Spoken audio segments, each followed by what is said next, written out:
Hey guys, कैसे हो आप लोग। आई होप आप बहुत अच्छे होंगे। तो आज हमें डिस्कस करना है जनरल डिफेंसेस को। अगर मैं बात करूँ डिफेंसेस की ना, तो डिफेंसेस का मतलब सिंपल सी होता है कि अगर मान लो तुमने कोई टॉर्ट कर दिया है, कमिट कर दिया है, अब उसकी लाइबिलिटी से बचना है, तो आप डिफेंसेस का यूज़ करोगे जो टॉर्ट के डिफेंसेस हैं। और अगर उस डिफेंस में फिट हुआ तो आप बच जाओगे। जैसे कि मान लो एक एग्जांपल लेता हूँ कि एक डिफेंस होता है डॉट का प्राइवेट डिफेंस। ठीक, प्राइवेट डिफेंस। अब मान लो कोई तुमको मारने आ रहा है, अब तुमने पलट के मार दिया, सिंपल सी बात है, प्राइवेट डिफेंस का डिफेंस मिलेगा और आप बच जाओगे। ठीक, अब अगर मैं बात करूँ डिफेंसेस की ना, तो डिफेंसेस दो नेचर के होते हैं। डिफेंसेस दो नेचर के होते हैं। पहला होता है स्पेसिफिक डिफेंसेस डिफेंसेस और दूसरा होता है जनरल डिफेंसेस। ओके, अगर मैं बात करूं स्पेसिफिक डिफेंसेस की ना, जैसे कि मान लो किसी ने डिफेम कर दिया, किसी को डिफेमेशन कर दिया। ठीक, अब डिफेमेशन का एक डिफेंस होता है फेयर कमेंट, कि मान लो तुमने सच बोला है, अब उससे वो बंदा डिफेम हो गया है तो वो बात की बात है, वो बच जाओगे, तुम डिफेमेशन का टॉट नहीं किया। तो स्पेसिफिक डिफेंसेस ना अप्लीकेबल होते हैं स्पेसिफिक टॉट पे। हर टॉट के कुछ ना कुछ डिफेंसेस होते हैं, जैसे कि डिफेमेशन का फेयर कमेंट है एक डिफेंस, ऐसे ही डिफेमेशन का एक और डिफेंस है प्रिविलेज। मान लो कोई जज किसी को कुछ बोल रहा है, अब तुम उसके खिलाफ नहीं जाके बोल सकते कि उसने मुझे डिफेमेशन किया है, जज ने तुम्हारा, क्योंकि उसको प्रिविलेज है कि वो डिफेम कर सकता है। ठीक, अगर मैं बात करूँ जनरल डिफेंसेस की, तो जनरल डिफेंसेस लगभग सारे टॉट पे अप्लीकेबल होते हैं। उस टॉट का कोई डिफेंस लगे ना लगे, स्पेसिफिक डिफेंस, लेकिन जनरल डिफेंसेस तो उसे मिलेंगे मिलेंगे। अब ये 8 टाइप्स के होते हैं जनरल डिफेंसेस, जो सारे टॉट पे एप्लीकेबल होते हैं लगभग। अगर मैं बात करूँ 8 टाइप्स में, तो पहला जो होता है उस डिफेंस का नाम है वॉलेंटाई नॉन फिट इंजूरिया। एक एक को डिस्कस करेंगे बहुत डिटेल में, आप चिंता ना करिए, पहले तो अभी लिख लीजिए। दूसरा डिफेंस है प्लेंटिफ द रॉन्ग डुओ। तीसरा डिफेंस है जनरल डिफेंसेस का, जो लगभग सारे टॉट पे एप्लीकेबल होगा, इन एविटेबल एक्सीडेंट। ठीक, चौथा एक्ट ऑफ गॉड। पांचवा प्राइवेट डिफेंस सारे टॉट पे लगभग एप्लीकेबल होंगे। ऐसे ही छठवां मिस्टेक। सातवां नेसेसिटी। आठवां स्टैट्यूटरी अथॉरिटी। तो ये लगभग 8 टाइप के डिफेंस आपको मिलते हैं जनरल डिफेंसेस में, जो लगभग सारे टॉट में अप्लीकेबल होते हैं। अब एक एक को मैं वीडियो बनाता जाऊंगा, एक दो टॉट के डिफेंसेस को लूंगा, जनरल डिफेंस को, और उसको एक्सप्लेन करूंगा वीडियोस में। छोटे छोटे से वीडियो होंगे, एक साथ मैं नहीं कर रहा हूँ। ठीक, तो आज के लेक्चर में मैं वॉलेंटी नॉन फिट इंजूरिया को डिस्कस कर ले रहा हूँ, जो जनरल डिफेंसेस का पहला डिफेंस है, वॉलेंटाई नॉन फिट इंजूरिया। ठीक, अब इस डिफेंस को ना डिफेंस ऑफ कंसेंट भी बोलते हैं। क्या बोलते हैं? Defence of consent. मान लो किसी चीज़ का तुमने कंसेंट दे दिया है, उसके बाद सिंपल सा ये बेसिक डिफेंस ये है कि तुमने किसी चीज़ के लिए कंसेंट दिया है अपना, तो अब उसके लिए रेमेडी नहीं मांग सकते हो। मान लो कि तुमने किसी को फूड के लिए बुलाया, खाना के लिए इनवाइट किए हो किसी को कि आ जाना मेरे घर पे और खा लेना, अब वो तुम्हारे घर में घुस गया, अब तुम गए ट्रेसपास का कर दिए केस उस पर, तो उसे सिंपल सी बात मिल जाएगा डिफेंस, कि तुमने ही तो इनवाइट किया, तुमने ही तो कंसेंट दिया है कि तुम्हारे घर में वो आ सके। सिंपल सी बात है, बेसिक सी बात है। तो अगर मैं बात करूं इस फ्रेज के मीनिंग की, तो सिंपल सा इसका मीनिंग होता है विलिंगनेस। अगर जनरल मीनिंग की बात करूं, अगर वॉलेंटी नॉन फिट इंजीरिया की, तो willingness does not make injury. अगर तुमने किसी चीज़ की विलिंगनेस दे दी है तो तुम्हारी इंजरी नहीं हो सकती है, सिंपल सी बात है ये। लेकिन अगर मैं बात करूं, इसको एलेबरेट करूं इस मीनिंग को, तो इसका सिंपल सा मतलब होता है कि अगर कोई पर्सन ने इफ अ पर्सन गिव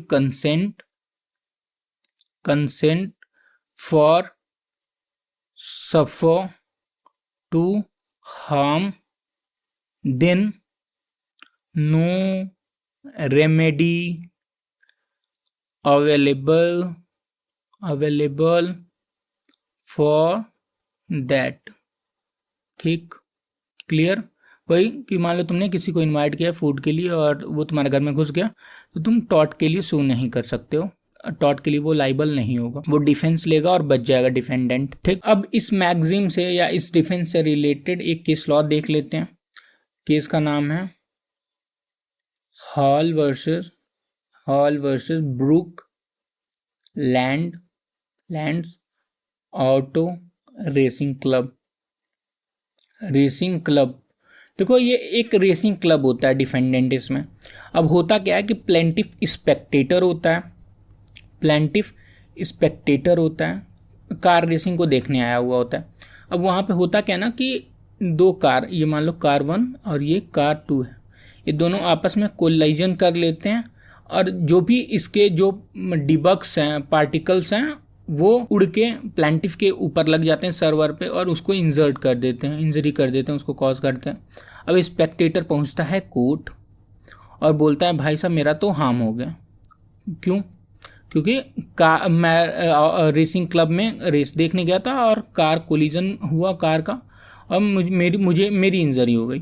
ठीक, अब कोर्ट बोलता है कि तुमने टिकट लेके गए हुए हो, तुमने कंसेंट दिया है, तो अगर कंसेंट दिया है तो मैं कैसे हेल्ड लाइबल कर दूं डिफेंडेंट को? तो कोर्ट क्या करता है, not held liable. Okay, not held liable to defendant. Okay, clear. अब देखो यार, वॉलंटरी नॉन फिट इंजूरिया को हर जगह एप्लीकेबल थोड़ी कर सकते हो कि कोई भी मामला हो तुम वॉलंटरी नॉन फिट इंजूरिया लगा दो। तो वो वॉलंटरी नॉन फिट इंजूरिया को यूज़ करने के लिए कुछ सर्कमस्टेंसेस फुलफिल होने चाहिए। अगर मैं बात करूं तो to apply voluntary non fit injuria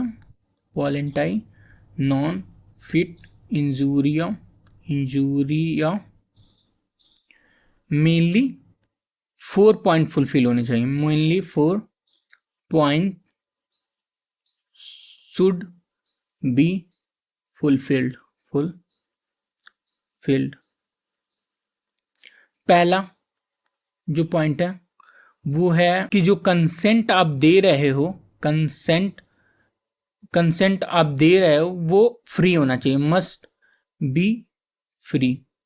इसका मतलब क्या है कि वो जो कंसेंट दे रहे हो, consent not obtained by fraud, and second जो कंसेंट दे रहे हो, मतलब वो आदमी दे रहा है, प्लेंटिफ दे रहा है, consent not obtained under compulsion. ठीक, तो जो कंसेंट दे रहा है पर्सन वो फ्री होना चाहिए। ये नहीं कि फ्रॉड से कंसेंट ले लियो या कंपल्सन में कंसेंट ले लियो। जैसे कि अगर मैं बात करूं फ्रॉड वाले केस की, तो एक केस है, केस का नाम है आर वर्सेस विलियम। इसमें क्या होता है ना कि एक म्यूजिक टीचर रहता है, उसके पास एक 16 साल की लड़की गर्ल आती है सीखने के लिए म्यूजिक। अब उसका वोकल कॉर्ड थोड़ा सा मतलब अच्छा नहीं गा पाती, सिंग नहीं कर पाती। तो जो म्यूजिक टीचर बोलता है कि मैं तुम्हारे साथ एक ट्रीटमेंट करूंगा जिसकी वजह से तुम मतलब ठीक हो जाओगी, तुम्हारा वोकल कॉर्ड बहुत अच्छा होगा, तुम सिंगिंग बहुत अच्छा करने लगोगी। और वो क्या करता है, ट्रीटमेंट के नाम पे वो रेप कर देता है उस लड़की का, सेक्सुअल असॉल्ट कर देता है। अब उसने तो कंसेंट, अब ये जाके लड़की जाके केस कर देती है रेप का और ट्रेसपास टू द बॉडी का, ये सारी चीज़ें। लेकिन ये जो प्ली लेता है कि वॉलेंटरी नॉन फिट इंजोरिया का, कि उसने ही तो कंसेंट दिया था, तो सिंपल सी बात कोर्ट ये कहता है कि जो कंसेंट आपको मिला है वो फ्रॉड से ऑब्टेन हुआ है, तो ये एप्लीकेबल नहीं होगा और लाइबल, हेड लाइबल कर देती है। क्लियर। अगर मैं बात करूं दूसरे की कि कंसेंट जो ऑप्टेन हुआ है कंपल्सन की वजह से तो नहीं ऑप्टेन हुआ है। जैसे कि मान लो तुम किसी को ऑप्शन ही नहीं दे रहे हो, जैसे मान लो कोई वर्कर है तुम्हारे यहाँ, अब तुमने बोला कि भाई ये हार्मफुल काम करो जिसमें खूब रिस्क है, नहीं तो मैं तुमको जॉब से निकाल दूंगा, तो अब क्या कर रहे हो, उसे कंपेल कर रहे हो ना कि वो काम करे ही करे। ठीक। तो जो कंसेंट दे रहे हो, कंसेंट वो दे रहा है, वो ऑप्टेन जो हो रहा है तुम्हें, वो कंपल्सन की वजह से नहीं होना चाहिए और फ्रॉड की वजह से नहीं होना चाहिए। क्लियर, पहला पॉइंट फुलफिल। अब मैं अगर बात करूँ दूसरा पॉइंट जो फुलफिल होना चाहिए, पहला तो कंसेंट मस्ट बी फ्री, दूसरा जो पॉइंट फुलफिल होना चाहिए वो होना चाहिए कि जो प्लांटिफ है वो जानता है कि रिस्क वहां पे है। तो the plaintiff knew that the risk is there. Simple सी बात है कि प्लांटिफ जानना चाहिए, प्लांटिफ को पता होना चाहिए कि रिस्क है वहां पे। जैसे कि अगर मैं एक केस का एग्जांपल लूं, लक्ष्मी राजन वर्सेस मलार हॉस्पिटल लिमिटेड। अब इस केस में क्या होता है ना कि एक 40 ईयर की वुमेन रहती है, मैरिड, उसके ब्रेस्ट में ना लंप हो जाता है, पेनफुल लंप, और ये समझ सकते हो कि ट्यूमर की तरह कुछ हो जाता है। ठीक। तो ब्रेस्ट में लंप हो जाता है। अब ये जाती है कि ट्रीटमेंट के लिए डॉक्टर के पास। अब डॉक्टर ब्रेस्ट में लंप निकालने की बजाय वो क्या करता है कि इसका यूटेरस रिमूव कर देता है। क्या रिमूव कर देता है? यूटेरस रिमूव कर देता है। अब ये जब डॉक्टर को ये स्यू करती जाती है कोर्ट में, तो डॉक्टर वॉलेंटरी नॉन फिट इंजोरिया का प्ली लेता है, लेकिन कोर्ट कहता है कि भाई इसमें तो प्लांटिफ जानता ही नहीं था कि वहाँ पर रिस्क है। हाँ, वो तो तुम्हें कंसेंट दिया था ब्रेस्ट के ट्रीटमेंट के लिए, तुमने यूट्रस ही रिमूव कर दिया, तुम लाइबल हो और हेड लाइबल कर दिया। ओके। अब अगर मैं बात करूं तीसरा पॉइंट जो फुलफिल होना चाहिए, वो फुलफिल होना चाहिए कि वो पर्सन जो जानता है कि वहाँ रिस्क है, वो एग्री किया है कि हाँ मैं सफ़र करूँगा। मेयर नॉलेज कि वहाँ पे रिस्क है वो नहीं। तीसरा जो पॉइंट है वो भी फुलफिल होना चाहिए कि agree to suffer the harm. अगर मैं एक एग्जांपल केस से लूँ तो केस का नाम है स्मिथ वर्सेस बेकर। अब इसमें क्या होता है ना कि जहाँ पे रॉक वॉक करते हैं, फैक्ट्री होती है बड़ी सी, मतलब पहाड़ों टाइप का एरिया होता है, तुमने देखा ही होगा जहाँ पहाड़ कटते हैं, वहाँ पे एक वर्कर होता है, उसका काम होता है रॉक को काटना, और वहाँ पे क्रेन से पत्थर जो कट रहे हैं, रॉक कट रहे हैं, उनको एक साइड से दूसरे साइड ले जाया जाता है, साइड 1 से साइड 2 दूसरे साइड की तरफ ले जाया जाता है। अब जो प्लांटिफ रहता है अपना काम कर रहा होता है, बिजी होता है अपने काम में। ठीक, सिंपल सी बात है, इसका नॉलेज तो रहता है कि वहाँ पत्थर में काम कर रहा है, पत्थर जहाँ पे रॉक कट रहा है वहाँ रिस्क है। अब ये बिजी रहता है, अपना काम कर रहा होता है। अब क्रेन वाला एक साइड से दूसरी साइड ले जा रहा होता है, लेकिन इसको वार्निंग नहीं देता है, प्लांटिफ को वार्निंग नहीं देता है कि भाई मैं ले जा रहा हूँ ट्रक, तुम हट जाओ, शायद पत्थर वत्थर उड़ के तुम्हारे ऊपर लग जाएगा। अब इसको आइडिया भी नहीं होता कि ये जा रहा है, ठीक, ट्रक जा रहा है। तो सिंपल सी बात है, अब कुछ पत्थर उड़ के इसके सर पे लगते हैं और इसको इंजर कर देते हैं, इंजरी इसकी कॉज कर देते हैं। अब ये कोर्ट में पहुंचता है भाई साहब प्लांटिफ, और रेमेडी मांगता है, कंपनसेशन मांगता है। अब जो डिफेंडेंट साइड रहता है वो वॉलेंटरी नॉन फिट इंजोरिया का प्ली लेता है। तो इसमें कोर्ट ये हेल्ड करता है कि देखो वो जानता तो रहता है कि वहाँ काम कर रहा है, वहाँ पर रिस्क है, लेकिन जो रिस्क है वो सफ़र करने के लिए इसने थोड़ी एग्री किया है कि मैं रिस्क एग्री करूँगा, मतलब सफ़र करूँगा। क्लियर। तो यही चीज़ यहाँ पे हेल्ड होता है। और क्या बोलते हैं कि डिफेंडेंट हेल्ड लाइबल, और प्ली काम नहीं आता है वॉलंटरी नॉन फिट इंजूरिया का। ठीक, और जो चौथा पॉइंट है वो जो फुलफिल होना चाहिए, उस पॉइंट का नाम है कि there was no negligence of defendant, negligence of defendant. जैसे कि फॉर एग्जांपल मान लो कोई डॉक्टर ऑपरेट कर रहा है, कोई ऑपरेशन कर रहा है और नेग्लिजेंटली उससे कुछ मिस्टेक हो गया और उस पर्सन का डेथ हो गया, तो इसमें नेग्लिजेंस तो डॉक्टर का है ना। हाँ ठीक है, मैंने कंसेंट दिया है, मैं जानता हूँ कि वहाँ पे हार्म हो सकता है, मैंने उसको सफ़र करने के लिए भी कंसेंट दे दिया कि हाँ ठीक है, मैं एग्री करता हूँ कि मैं जो भी हार्म होगा मैं झेल लूँगा।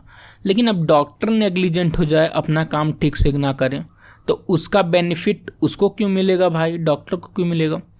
तो इसमें कोर्ट हेल्ड लाइबल करेगा, मान लो अगर नेग्लिजेंस का केस होगा तो। सही, वॉलंटरी नॉन फिट इंजुरिया का मतलब क्या होता है कि सिंपल सी बात है, तुमने किसी चीज़ के लिए कंसेंट दिया है तो उसके लिए तुम किसी को लाइबल नहीं ठहरा सकते हो, सिंपल सी बात है। लेकिन 4 पॉइंट फुलफिल होने चाहिए। पहला पॉइंट है कि कंसेंट जो है वो फ्री होना चाहिए, ये नहीं कि तुमने फ्रॉड से ऑब्टेन कर लिया है या कंपल्सन से ऑब्टेन कर लिया। दूसरा जो पॉइंट है वो प्लेंटिफ जानता हो कि वहाँ पे रिस्क है। अब वो जानता ही नहीं है कि वहाँ पे रिस्क है, जैसे कि इसमें मैडम जानती ही नहीं होती हैं कि उसका यूट्रस भी रिमूव हो सकता है, तो भाई कैसे, तुम तो लाइबल होगे ही ना होगे, मैंने उसके लिए कंसेंट छोड़ दिया है।